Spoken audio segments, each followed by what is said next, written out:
Bago pa man nakilala, ang dami ng gusto masulit. Ngayon namang nakilala ko, gusto ko na ay may ukit. Ang pangalan kong Lala. Galing.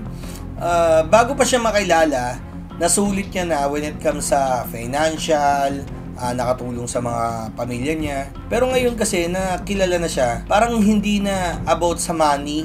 Nagmamatter na dito na gusto niyang umukit being a legend or something na parang Michael Jordan sa kinagagalawan ng rap scene. Or sabihin natin, Francis M, Andrew E, Glock 9, Looney.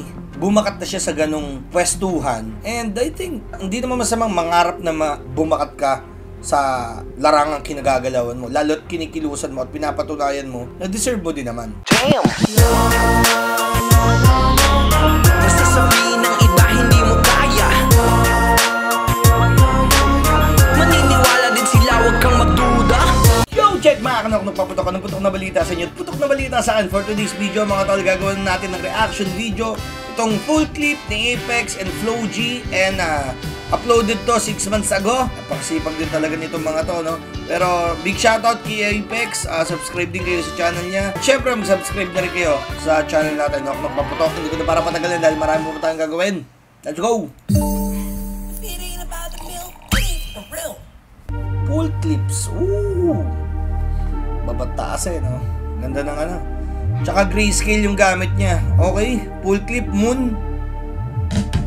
Wala tong dulo kaya bakit di ko sasagarin. Suntok sa buwan, pero pati araw sasapakin. Wala tang dulo, ba't di ko sasagarin?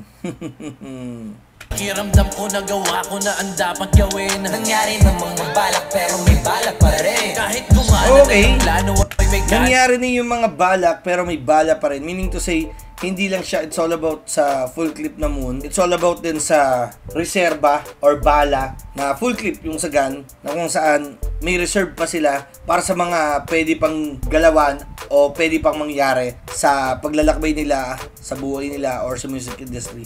Parang gano'n. Araw sasapakin. Pakiramdam ko nagawa ko na ang dapat gawin. Nangyari namang mabalak pero may balak pa rin. Kahit gumana na yung plano ay may gana pa rin. Asa kami, hindi ko tatamarin. Pakiramdam ko nagawa ko na ang dapat gawin. Nangyari na mga balak pero may bala pa rin. Araw-araw nangungutang ng tulog, puro na puyat. Yung sulat di masukat, laging pamputpuran ng utak.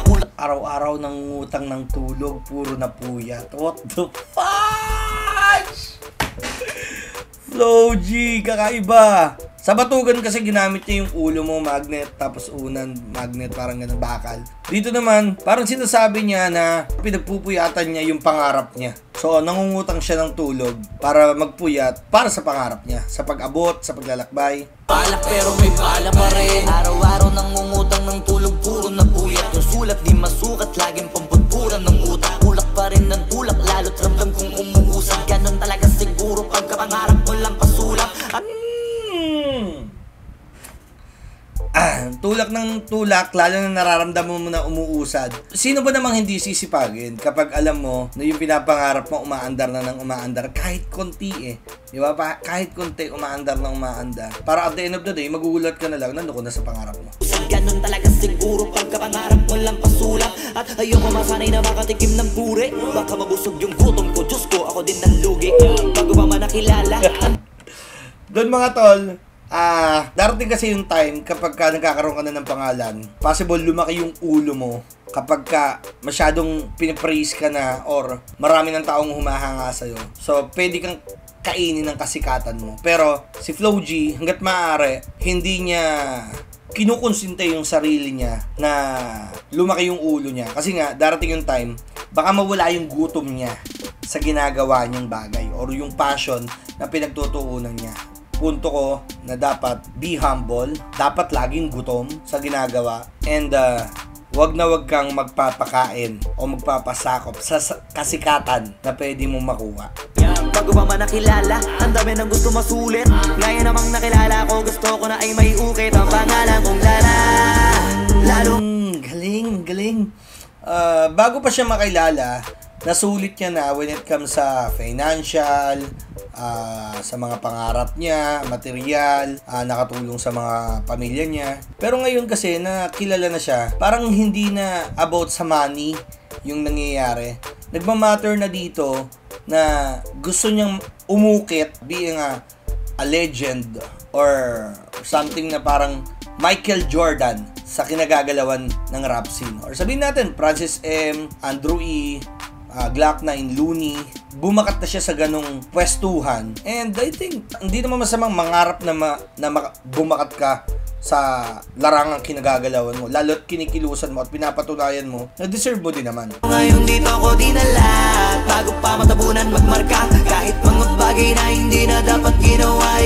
May sinabi siya na bago pa matapunan magmarka. Ibig sabihin niya, hanggat nandito siya sa peak na kinagagalawan niya, hanggat maaari tumatak ako, magmarka ako. Kasi naniniwala siya na darating ang time, bababa din yung hype or pagkakakilala sa kanya. Tapos, possible, mawala na lang siya na parang bula. Di ba? Parang ganun. Oo, sabihin natin, kilala ng ilang rap artist dito sa Pinas, pero possible, hindi siya magmarka. Kaya hanggat maaari, gagawin niya yung best niya para magmarka siya sa era na ganito. Bago pa matabunan magmarka, kahit mga bagay na hindi na dapat ginawa ay ginawa. Kasi pakiramdam ko'y para dito ako ginawa. Lupet, no? Nararamdaman niya na pinanganak siya para dito sa rap. Pinanganak siya para dito sa ganitong pwestuhan. So, naniniwala ko na may mararating ako, di ba? Galing nga siya sa kahirapan tapos ngayon, di ba? Tumatamasa na siya ngayon. Usapang sipag yung sambu'y sinasampu ko, 100% lagi para puro. Nung natuto, mas tumutok, mas natuto. Sinapusot, sinaulo, lahat ng pwede. Kasi sabi sa kuro-kuro, wala tong dulo. Kaya bakit di ko sasagarin? Suntok sa buwan, pero pati araw sasapakin. Pakiramdam ko nagawa ko na ang dapat gawin. Nangyari ng mga balak, pero may bala pa rin. Kahit gumanan na yung plano, ay may gana pa rin. Asa kami, hindi ko tatamarin. Pakiramdam ko nagawa ko na ang dapat gawin. Nangyari ng mga... Ay, by the way, no, nakakatuwa lang tong collaboration na to kasi Flow G, kilala pagdating sa mga flow, bars, and multi. Tapos samahan mo pa ni Apex na unpredictable flow. Para sa akin, iba yung tiradang nagagawa din ni Apex. Basta may original akong naririnig sa kanya kapag nag-i-speed siya ng mga lines. Lalo na yung pagkakasiksik ng mga bawat letra. Ano yun, addict din sa multi yan So, tingnan natin balak pero may balak pa rin. Magmano ka muna sa akin bago ka magmagaling. Sa oras na maging between, hirap ka nang matahin. The fans. Sa oras na maging between ka, hirap ka nang matahin. Pwede mong iliteral na parang hirap mo na makita pag between ka. Pero iba yung between, malalaki yan. Kung tutuusin. So, kilusan mo lang talaga ng kilusan. Possible, maabot mo yung mga bagay na naabot nila. Sa isang taon, nakapaglabas ng ilang track to Ewan ko ba, bakit ganong sila kadaling gumawa? Sabi nga ni Flow G, nilika sila para dyan. Laging tinatalo yung tao sa harap ng salamin. Gulong ay makapit kahit malayo na ang narating. Grabe, no? Gulong ay makapit kahit malayo na yung narating. Ibig sabihin, most of the time kapag bumabiyahe tayo, napupudpud ang mga gulong. Pero kay Apex is stable pa rin. So, andun pa rin yung stability ng career, ng takbo, ng career niya. At the same time, malaking impact din kasi when it comes sa underground. Yung nanalo siya kay Sinyo. Sobrang solid nun. Dream match. And, binigay niya yung best niya doon. Kalaban sa harap ng salamin. So, parang katulad din nung na-review natin kay Shay na all-in na kalaban mo talaga yung sarili mo, di ba? Lumusot sa putas ng karayom, wala kupas ang tela. Dahil ang makina ay puno ng mga makukulay ng letra. Lapis, upuan, lamesa, nagipuhunan sa gera. Ito, nagkukwento na siya, mga tol. Kukwento na siya dito ng experience niya na hindi ganun kadali yung pinagdaanan niya. Pero nag-invest siya, nagsusulat siya, gamit lamesa, lapis, di ba? Ewan ko ngayon kung lapis pa rin yung ginagamit nila o cellphone na Siguro may mga artist pa rin na talagang mas nafe-feel nila magsulat kasi mas nakikita nila ng maluwag kaysa naman sa cellphone lang, di ba? Kasi more on cellphone Pero kwento-kwento lang naman dito ni Apex na ito yung mga pinagdaanan ko, di ba? Nagipuhunan sa gera, kinalabit ko na ang gatilyo habang puro kateka. Nakapa sa pagkatapa. Kinalabit ko na yung gatilyo habang puro kateka, no? Ganun umaksyon. Sabi nga, kapag ka may naisip ka, galawan mo na agad. Diyan sa rap scene, gusto mo mag-rap, mag-aral ka. Simulan mo na agad, parang ganun. Do it now, do it now. Nakaabang sa pagkatapa, asa ka pa para kang tanga, mga talangkang wala magawa, naghahanap na kasama sa baba. Hindi na kailangan pa na magabala, kung saan naman na mawawala, wala makakaduma. Di na mo bandang ulit, sila pa yung mga nakakatawa. Palagi puno ang takis na napili. Grabe, no? Haters, andyan na yan, no? Sabi ko nga, bakit laging ginagamit ang talangka kapag ka sa mga haters? Tapos nakita ko talaga sila, men. Punta ka sa mga palengke, makikita mo, naghahatakan talaga sila para lang makasampay yung isang talangka. So, kaya pala ganun niliteral yung verse na yon. Kasi nga, naghihilahan sila. So, dito mga tol, mapapansin mo, sa paglalakbay mo, maraming sagabal talaga.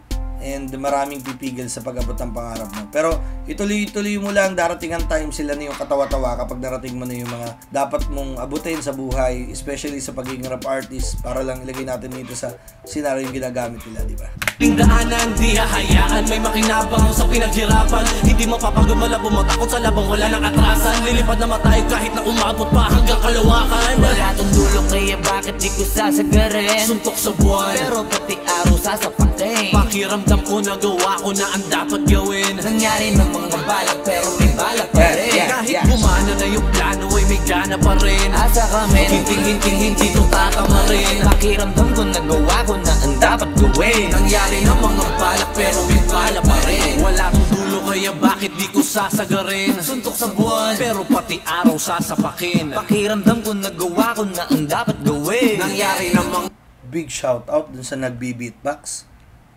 Hindi naman si Apex to, hindi naman si Flow G to eh. Oh, big shout out sa'yo. Kung sino ka man, idol. Pakiramdam ko nagawa ko na ang dapat gawin. Nangyari ng mga balak pero may bala pa rin. Kahit gumana na yung plano ay may gana pa rin. Asa kami, hindi to tatamarin. Pakiramdam ko nagawa ko na ang dapat gawin. Nangyari ng mga balak pero may bala pa rin. Apex! Big shoutout kay Sir Apex and syempre kay Flow G. And to be honest, nag-enjoy ako. Unexpected collaboration. Hindi naman. In-expect ko na possible mangyari yan, Apex Flow G. Siguro Flow G Abra. Yan, hindi ko pa nakikita ang pwedeng mangyari. Pero mali mo naman, di ba? So, paano? Hanggang dito na lang. Maraming salamat sa inyo lahat. At abangan nyo, may gagawin pa tayong mga reaction video. Sunod-sunod na yan. Maraming salamat sa inyo lahat. Knock papatok na lagi nagsasabing, take care. Sweeger, kapayapaan. God bless us all. Peace!